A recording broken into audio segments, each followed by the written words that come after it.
कार्यक्रम के लिए मंच पे उपस्थित सभी संस्था के सम्मानित पदाधिकारीगण, हमारे वरिष्ठ जितने कलाकार हैं, मंच पे जितने कलाकार हैं, सबको मैं धन्यवाद देता हूँ।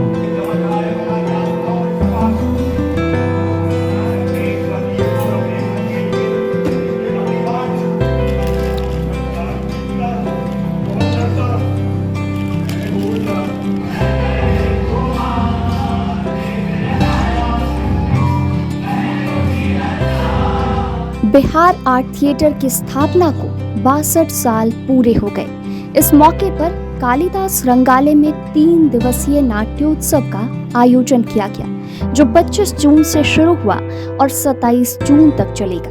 राजधानी पटना में रंगमंच की दुनिया को आबाद करने में बिहार आर्ट थिएटर की भूमिका बेहद अहम है। एक वक्त ऐसा भी था जब थिएटर के पास अपनी बिल्डिंग, अपना ऑडिटोरियम नहीं था। थिएटर ने कई उतार चढ़ाव देखे। डॉक्टर राजेंद्र प्रसाद, पंडित नेहरू, पंडित विनोदानंद झा के संरक्षण में रविंद्र शताब्दी वर्ष 1961 में बिहार आर्ट थिएटर की स्थापना हुई। 25 जून 1961 को वरिष्ठ रंगकर्मी अनिल कुमार मुखर्जी के नेतृत्व में संस्था ने अपनी यात्रा शुरू की। इस वीडियो में आपको बिहार आर्ट थिएटर के पूरे सफर के बारे में पता चलेगा। आज 62 साल हो गया बिहार आर्ट थिएटर का, और इसमें सबसे पहला दिन हमारी ही संस्था बिहार आर्ट थिएटर की प्रस्तुति है, नाटक धरती आबा। ये भगवान बिरसा के ऊपर ये नाटक लिखा गया है ऋषिकेश सुलभ जी द्वारा, और निर्देशक हैं इसके सुमन कुमार जी, और प्रोडक्शन की जिम्मेदारी हमारी है। तो इसमें सारे बिहार आर्ट थिएटर के कलाकार, युवा कलाकार सब काम कर रहे हैं, और इसका ये दूसरा प्रदर्शन है। हालांकि बिहार और पटना में पहला प्रदर्शन हम लोग कर रहे हैं।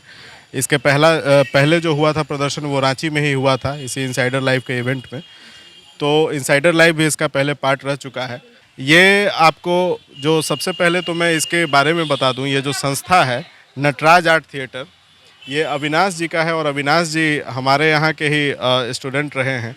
बिहार आर्ट थिएटर का इतना बड़ा मूवमेंट रहा है कि बिहार में कहीं के भी कलाकार रहें और बिहार से रिलेटेड रहें, उन्होंने बिहार आर्ट थिएटर को ज़रूर एक बार विज़िट किया है किसी भी रूप में।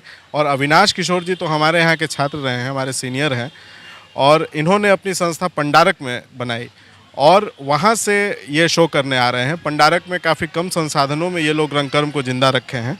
तो मैं वही कहना चाह रहा था कि बिहार आर्ट थिएटर बिहार में जो है रंगकर्म में अपनी जड़ें पूरे प्रदेश भर में फैला चुका है।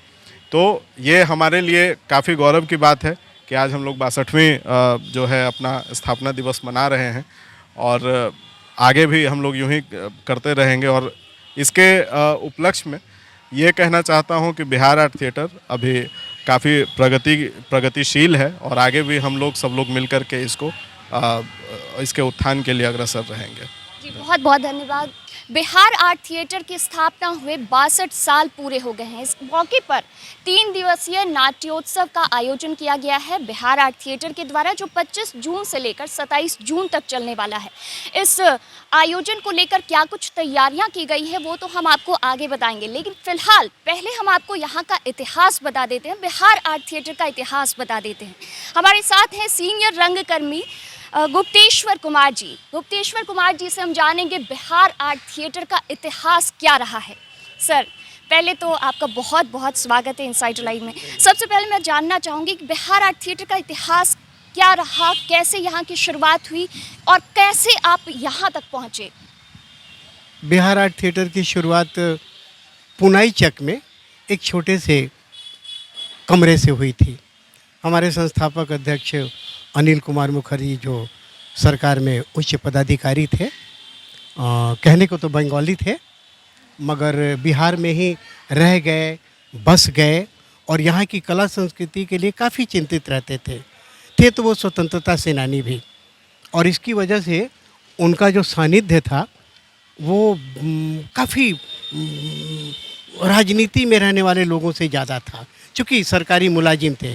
फिर उन्होंने यहाँ के आर्ट एंड कल्चर की तरफ ध्यान दिया और सोचा कि यहाँ जो बिखरा हुआ समाज है, जहाँ कला संस्कृति उस कदर पहुँच नहीं पाई है, उसके लिए कुछ काम किया जाए।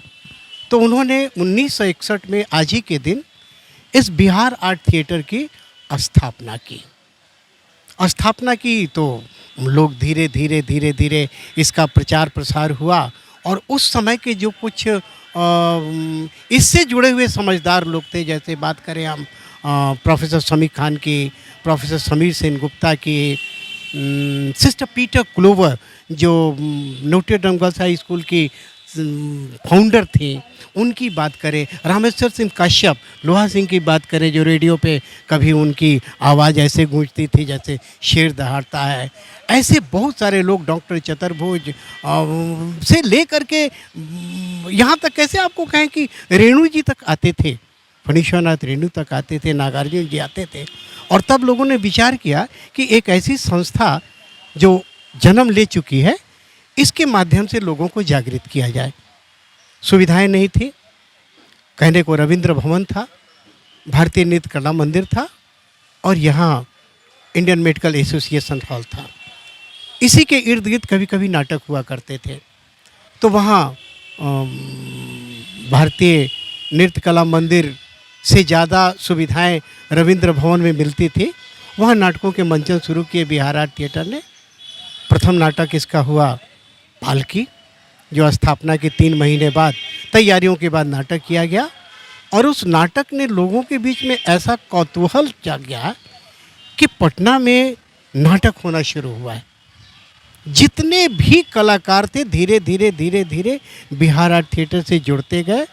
आज नाम मैं किनका लूँ और किनका छोड़ूं, लेकिन एक ज़माना था जब आपके दूरदर्शन के प्रथम जो निदेशक हुए राधेश्याम तिवारी जी मुजफ्फरपुर में, वो भी इस संस्था से जुड़े रहे। कला संगम के सतीश जी जुड़े रहे और ऐसे बहुत सारे नाम रहे जिन्होंने एक साथ जुड़ करके इस संस्था में कुछ दूर तक की यात्रा की। और ये धीरे धीरे बढ़ता हुआ पटना में एक नाम हो गया कि बिहार आर्ट थिएटर एक ऐसी संस्था है जो नाटकों को समर्पित है। फिर बहुत सारे लोग जुड़े इससे कि इसके माध्यम से, इस मंच के माध्यम से हम पटना के कलाकारों को एक राह दे सकते हैं, एक दिशा दे सकते हैं। इसके बाद आया वो दौर जब केदार पांडे मुख्यमंत्री हुए। उन्होंने एक नाटक देखा, उनके स्वागत के लिए हम लोगों ने नाटक किया शुतुरमुर्ग। हालांकि नाटक तो वो काफ़ी विवादित है, जिसमें एक राजा की कहानी है जो प्रजा का कोई ध्यान नहीं रखता है और काफ़ी निरंकुश राजा है। तो उसमें एक संदेश था कि कम से कम राजाओं को प्रजा की चिंता करनी चाहिए। तो पहली बार ऐसे मंत्रिमंडल के लोगों का स्वागत कुछ अटपटा जरूर लगा, लेकिन केदार पांडे भी काफ़ी पढ़े लिखे सुलझे आदमी थे। उन्होंने इशारा समझा और कहा कि नहीं, इस संस्था के साथ मेरा सानिध्य रहेगा। पूरा मंत्रिमंडल आने लगा, नाटक होने लगे। और उन्होंने तब कहा कि देखो, ऐसा है कि आप लोग इतना काम करते हो तो कुछ मांगो हमसे, कुछ सरकार जो आपको दे सके। तो मांगने को उस समय बहुत कुछ मांगा जा सकता था। जैसे आज अगर सरकार किसी को कहे कि कुछ मांगो, तो लोग अपनी संस्था के लिए अनुदान, अपने लिए गाड़ी, अपने लिए ये मांगने के लिए सबसे ज़्यादा तत्पर रहते हैं। लेकिन उस समय अनिल दा ने और संस्था ने ये डिसाइड किया कि नहीं, एक ऐसी जगह मांगी जाए जहाँ रोज़ नाटकों की गतिविधियाँ कायम रख सके। तो ये भूखंड जहाँ आज हम लोग खड़े हैं, ये भूखंड मिला। यहाँ एक पुलिस का बैरक हुआ करता था, काफ़ी संघर्ष करना पड़ा, मार पीट, जेल। इतने बड़े कैंपस का बाउंड्री वाल खड़ा करना, ये बहुत बड़ा संघर्ष रहा। जब 2-3 बार की ये घटनाएं घटी, तब हम लोगों ने इस मोहल्ले के उन लोगों को शामिल किया जो सचमुच बदनाम थे, जो सचमुच असामाजिक तत्व तो नहीं थे, लेकिन थे कि किसी के लिए कुछ कर सकते थे।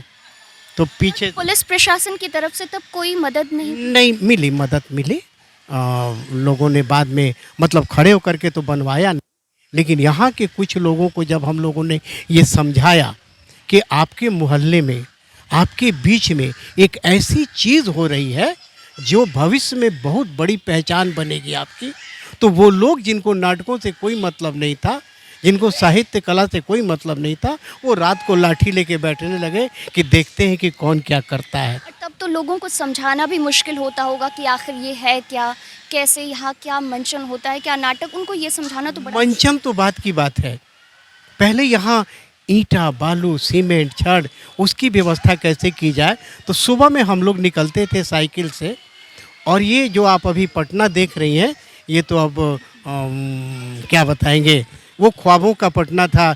बांस घाट के पास ईंटे की भट्टी थी, बालू के ढेर लगते थे, पानी का जहाज़ जाता था पहले जा घाट तक, ये ब्रिज नहीं था, गंगा सेतु। तो वहाँ हम लोग सुबह से शाम तक जाते थे और एक ईंटा भट्टे वाले को ये समझाते थे कि पटना, बिहार की राजधानी पटना में गांधी मैदान के पास एक ऐसी चीज़ बन रही है जो बिहार में कहीं नहीं है, जो आपका नाम रोशन करेगी। तो वो बोलते थे कि 200 ईंटा हम दे देते हैं, एक गाड़ी बालू दे देते हैं। और ऐसे ऐसे होते होते कुछ लोगों ने छड़, कुछ लोगों ने गिट्टी, कुछ लोगों ने देना शुरू किया। बहुत योगदान है पटना के लोगों का इस। अच्छा, लोगों का ही योगदान है, सरकार की तरफ से योगदान कुछ? सरकार के तरफ से ज़मीन मिली, कुछ अनुदान मिलते रहे, लेकिन इतने बड़े कैंपस का बाउंड्री वाल कराना ही अपने आप में लाखों बहुत बड़ी बात थी। तो सरकार ने भूखंड दिया, तो सरकार ने समझा कि चलो हमने एक चीज़ तो दी, अब आप अपने बलबूते पे कुछ करो। और यही घमंड, शब्द अच्छा नहीं है घमंड, लेकिन यही जज्बा, यही पैशन, यही नशा, यही उन्माद लेकर हम लोग आगे बढ़े और अपने बलबूते पर आज भी किसी भी बड़े अनुदान के बिना बिहार आर्ट थिएटर खड़ा है यहाँ पे। यहाँ आए हम लोग, कहने को तो कालिदास रंगालय का नाम 1974 में ही आ गया था, स्थापना 25 जून को इसकी भी हो चुकी थी, मगर 1984 में ये अपना रूप ले लिया। यहाँ मुक्त आकाश मंच था, ऊपर से कवर नहीं था। यहाँ कब बिहार आर्ट थिएटर यहाँ कब आया? यहाँ 82 में हम लोग आए और 84 से नाटकों के मंचन शुरू हो गए खुले आकाश में। नाम दिया हम लोगों ने मुक्त आकाश मंच। ऊपर से खुला रहता था, नीचे मिट्टी के टेरेस बने रहते थे जहाँ आज कुर्सियाँ हैं। हम लोग यहाँ टिकट खिड़की हुआ करती थी।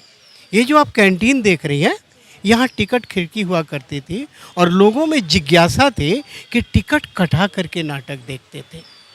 धीरे धीरे हम लोगों ने चाटुकारिता की हद पार कर दी और वो सारी चीज़ें छोड़ दी कि आप आओ देखो। क्या अब लोगों में वही क्रेज़ अभी भी है ये नाटक देखने का, क्योंकि अब सिनेमा आ गया है और बहुत सारे ऐसे सोशल मीडिया, डिजिटल प्लेटफॉर्म आ गए हैं, मूवी थिएटर्स आ गए हैं, तो क्या उससे कुछ प्रभाव पड़ा है?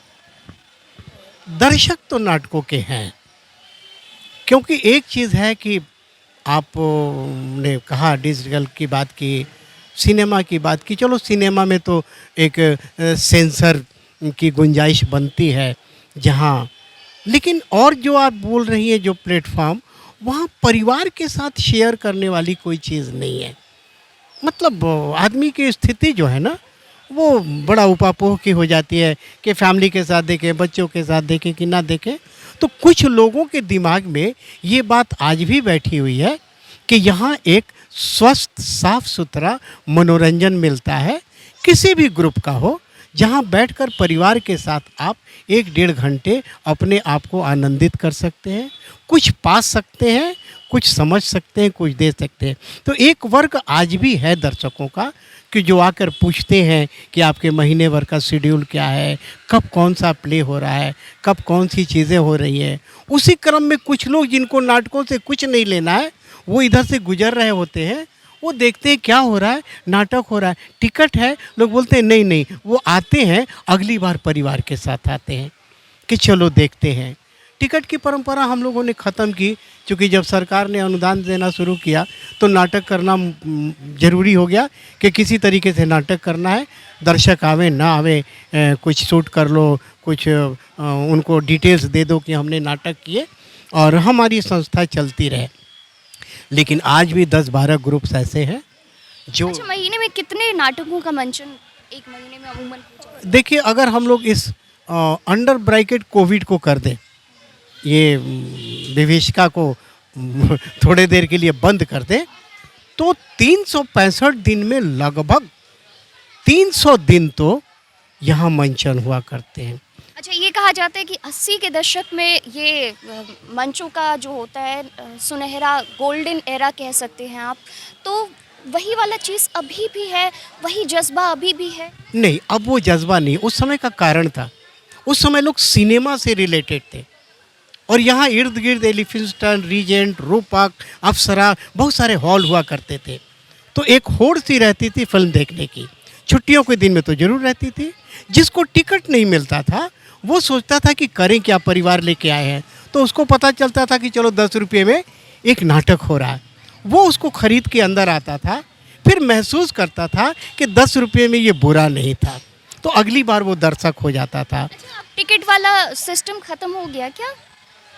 कुछ क्योंकि मैं यहाँ टिकट काउंटर नहीं देख पा रही। नहीं, कुछ लोग अभी कायम रखे हुए हैं, लेकिन लोगों ने टिकट को धीरे धीरे, चूँकि दर्शकों की संख्या कम होती गई और लोग नाटक, कैसे कहें, क्षमा प्रार्थी होते हुए कहना पड़ा, पहले लोग नाटक के उत्थान के लिए करते थे, आज नाटक अपने लिए करते हैं। आज की इस आपाधापी में, आज के इस जाम में, आज के इस हर पॉकेट में एंटरटेनमेंट जो आप लोगों ने पहुंचा दिया है, उसकी वजह से दर्शकों में थोड़ी सी तो ज़रूर मतलब कमी आई है। लेकिन आप आज भी देखेंगी तो समय होते होते प्रेक्षागृह लगभग भर जाएगा। छोटा सा प्रेक्षागृह है और कालिदास रंगालय, हम अभी बिहार आर्ट थिएटर की बात कर रहे हैं, लेकिन कालिदास रंगालय हिंदुस्तान के मतलब मानचित्र पर अगर नाटकों की बात करें तो एकमात्र ऐसी जगह है जहां आज भी सबसे सस्ते में हॉल मुहैया कराया जाता है, सारी सुविधाएं दी जाती है कि हम नाटक को ज़िंदा रख सकें। बाहर में है कि हम अपने को ज़िंदा रख सकें। मैं नाटकों से आया हूँ, मैं एनएसडी से आया हूँ, मैं FTII से आया हूँ, मेरी ये पहचान है।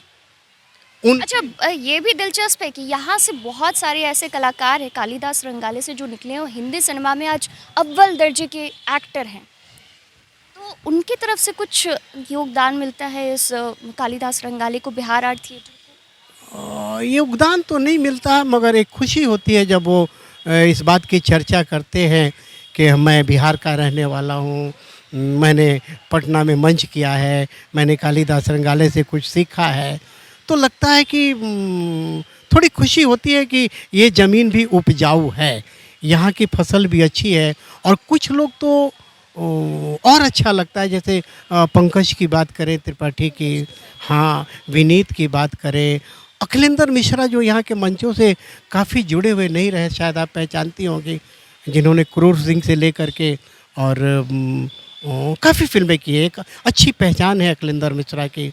आपने गंगा जल देखा होगा, उसमें DSP भूरेलाल वो हैं अजय देवगन के साथ, तो एक पहचान है। महाराजगंज के रहने वाले हैं। तो ऐसे बहुत सारे नाम आपको ऐसे हैं जो किसी न किसी तरीके से इस धरती से गए हैं। आज उनको जब हम लोग देखते हैं और वो कहते हैं, जैसे पंकज का भी हम एक लेख पढ़ रहे थे कि अब गांव देहात की बात फिल्मों में होनी चाहिए। गांव देहात की बातें होती थी, उपकार भी होती थी, धरती कहे पुकार के भी होती थी और बहुत सारी चीज़ें होती थी। लेकिन आज हम लोग इतना हाईटेक हो गए हैं कि स्टंट ज़्यादा पसंद आने लगा है, गाड़ियाँ लड़ रही हैं वो ज़्यादा पसंद, कहानी से, जिस्ट से थोड़ा सा हम लोग अलग हट गए हैं।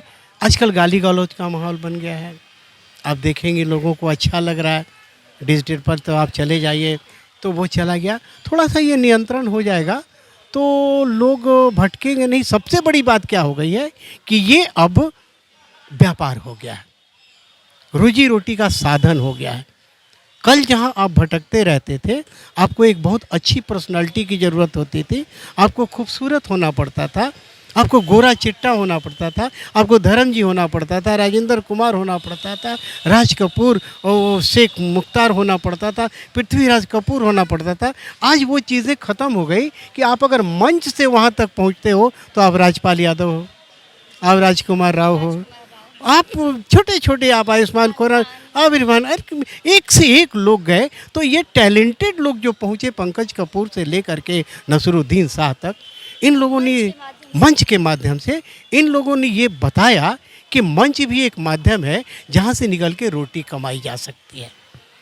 मतलब इसको आप कैरियर के रूप में ले सकते हो। तो उस हिसाब से देखें तो पटना से जितने भी लड़के जा रहे हैं, बहुत सारे लड़कियों के चेहरे फिल्मों में आ रहे हैं, डिजिटल पे आ रहे हैं, टैलेंट भी है उनके पास। तो कालिदास रंगाले का लोग माने ना माने, लेकिन बहुत बड़ा योगदान है। ये पटने का पृथ्वी थिएटर्स है, ये पटने का मक्का है। कालिदास रंगाले से जुड़ने के बाद आपके अंदर एक ऊर्जा आती है कि मैं कलाकार हूँ। ये काम करने की क्षमता आप में विकसित होती है और आप गर्व से कहते हैं कि मैं तो कालिदास रंगाले से जुड़ा हूँ, मैं तो फलाने नाट्य संस्था से जुड़ा हूँ। और आप लोग भी, जो मीडिया है, जो अखबार हैं, उनको तवज्जो देते हैं, उनको वैल्यू देते हैं, तो उनके थोड़े से मार्केट बढ़ जाते हैं। हालांकि इस दौर में बहुत सारे लोग ऐसे हैं जिन्होंने कभी नाटक नहीं किया, नाम मैं नहीं लेना चाहता, जिन्होंने कोई डायरेक्शन नहीं किया, जिन्होंने कोई स्क्रिप्ट नहीं लिखी, लेकिन आज वो कहीं ना कहीं खड़े हैं कि मैं भी हूँ इसमें। उन लोगों के चलते थोड़ा सा व्यवधान आता है, क्योंकि हम लोग भी हतोत्साहित हो जाते हैं और मीडिया वाले भी ज़रा उनके पीछे ज़्यादा रहते हैं कि तड़क भड़क ज़्यादा हो रहती है। लेकिन फिर भी है, नाटकों ने बहुत कुछ दिया है यहाँ के दर्शकों को भी और यहाँ के लोगों को भी एक दिशा दी है कि अब सिर्फ मुंबई की गाड़ियाँ रोजगार के लिए जाती है तो उसमें कलाकार भी जा सकते हैं, वो वहाँ अपना स्थान, अपनी जगह बना सकते हैं। और ये हमको लगता है कि ये ख़त्म नहीं होगा। ये सरकार से आपको कुछ आह्वान करना चाहेंगे, क्योंकि सरकार की तरफ से जो मदद मिलनी चाहिए वो कालिदास रंगाले को, वो बिहार आर्ट थिएटर को वो मदद कहीं ना कहीं नहीं मिल पा रही है। मदद तो नहीं मिल पा रही है। क्षमा प्रार्थी होते हुए मैं सरकार की कोई आलोचना नहीं कर रहा, मगर मंत्री मंडल बनाना, एक विभाग अलग करना और उसमें इससे जुड़े हुए लोगों का होना, ये दर्द महसूस करना कि आज एक नाटक करने वाले व्यक्ति के घर में चूल्हा कैसे जाए, वो अपनी पत्नी के गहने गिरवी रखता है, वो अपने बच्चों के निवाले में से काटता है, वो एक फटी चिटी कमीज और पैंट के अंदर संघर्ष करता है कि हमको कला को जिंदा रखना है। आपकी जिम्मेदारी होती है आप उसको जिंदा रखें, आप उसको मरने नहीं दें, उसको हतोत्साहित नहीं होने दें। हमारे बीच में कुछ लड़के आप यहाँ देखेंगे, नाटक होने वाला है, वो ओम कपूर है, बेचारा सुबह से शाम तक संघर्ष करते हैं। वो इतना संघर्ष करते हैं कि मैं क्या कहूँ आपको कि और आज अपना जीवन दे दिया उस लड़के ने इस थिएटर को, इस मंच को, और अपनी एक पहचान बना ली। तो ऐसे लोगों को सरकार को देखना चाहिए। लोग बोलते हैं कालिदास रंगाले एयर कंडीशन क्यों नहीं है? अरे रविंद्र भवन तो है एयर कंडीशन, अगर है तो 40,000 रुपये रेंट है। भारतीय नृत्य कला मंदिर 46,000 है, विद्यापति भवन 46,000 है, इसके मेमोरियल 1.5 लाख रुपया रेंट है।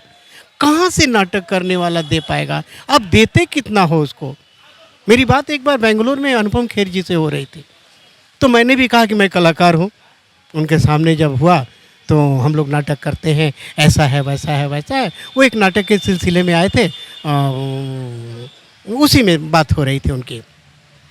तो उन्होंने कहा अच्छा आप लोग नाटक करते हो तो क्या बजट होता है आप लोगों का? तो मैं फंसा कि मैं बजट क्या बताऊं, कोई बजट नहीं होता है, जहां से मांग चांग करके कुछ हो जाए तो हम लोग नाटक करते हैं, कोई बजट नहीं होता। फिर भी मैंने हिम्मत जुटा करके कहा कि हम लोगों का बजट 1-1.5 लाख रुपया तो हो जाता है। बोला 1-1.5 लाख में नाटक कर लेते हो? कैसे करते हो भाई? यहाँ तो हम लोग 20-25 लाख रुपये में नाटक बढ़िया नहीं कर पाते हैं, तुम लोग कैसे कर पाते हो 1-1.5 लाख में नाटक? क्या नाटक करते हो?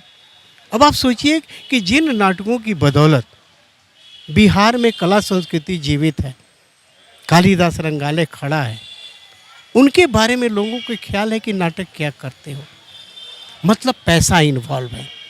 तो पैसा लगाओ पैसा पाओ, ये भी एक विधा बन गया है।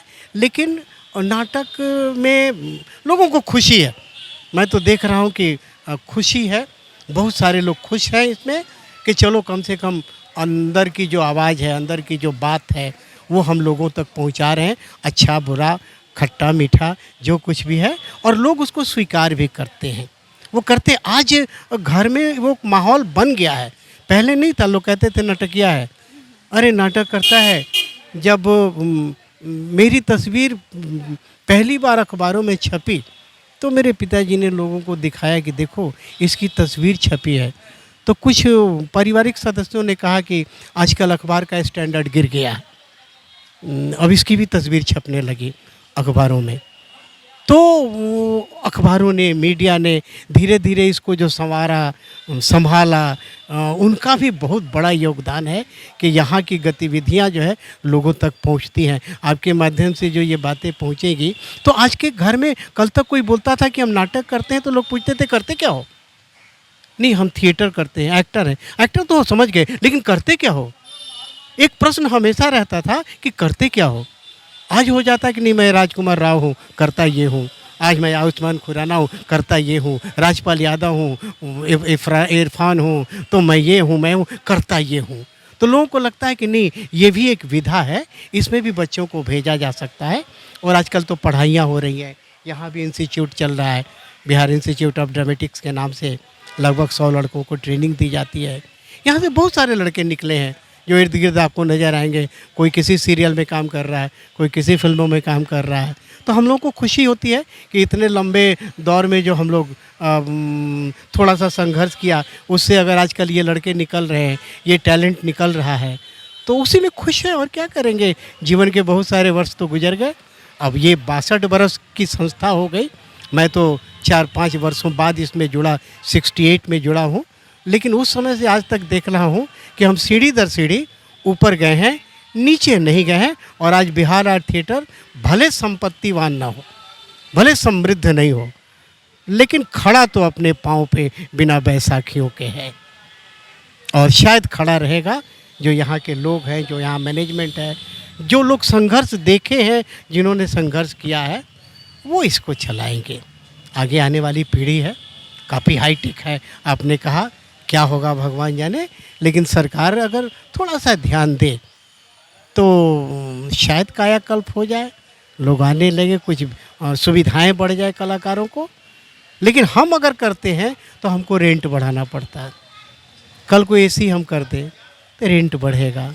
कलाकार जो संस्थाएं कहाँ से दे पाएंगी? मैं जान रहा हूँ, घर घर घुस करके मैंने देखा है कि एक कलाकार की क्या स्थिति है, वो कहाँ से दे। मैंने अपनी स्थिति देखी है कि आज मैं बाहर अगर कुछ ना करूं तो मुझको इससे रोटी तो नहीं मिलती है। तो आप सोचो कि जीवन के 40-42 वर्ष बिना रोटी के अगर मैंने इसमें संघर्ष किया, मेरे जैसे बहुत सारे लोगों ने किया, मैं अकेला नहीं हूं, तो कितनी त्रासदी झेली होगी उन्होंने, और कितना उनका सहयोग है। जिनके पास पैसे अथाह है, अगर एक लखपति आदमी 1 लाख रुपये दान करता है और एक गरीब आदमी 5 रुपये दान करता है, तो 5 रुपये का ज़्यादा महत्व है, क्योंकि वो पेट काट करके करता है। तो ये सैकड़ों हजारों लोग जो पटना से जुड़े हैं, इस संस्था से, उस संस्था से, 50 संस्थाएं खड़ी हैं, ये तो इतिहास के पन्नों में आएगा कि इन लोगों का संघर्ष है और कालिदास रंगाले का योगदान है। ये भी वो लोग मानते हैं, कोई नई बात नहीं है।